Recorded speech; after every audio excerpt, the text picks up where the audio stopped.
बचपन बीता है। इसके नीचे सर रख के मैं रोती थी। और अब यहाँ पे पीछे कब्रिस्तान है, यहाँ पे मेरे पापा की कब्र है।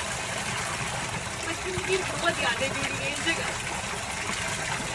सॉरी, मैं थोड़ी इमोशनल हो गई।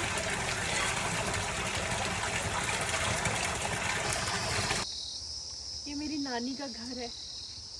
ये एक्चुअली ये जानवरों के रखने की जगह थी। यहाँ पे जानवरों को रखते थे और मेरा बचपन यहाँ पे बीता है। वो कहते हैं ना, दूध लेके गाय का वगैरह। यहाँ पे ये रसोई थी छोटी वाली, यहाँ पे चूल्हा जलाते थे हम।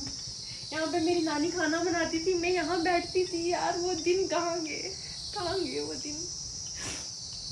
वो दिन लौट के नहीं आ सकते। बस यादें रह गई, सब चले गए। मेरी नानी की कब्र भी वही है जहाँ मेरे पापा की कब्र है। ये जगह मेरे दिल के बहुत करीब है। This place is really special for me.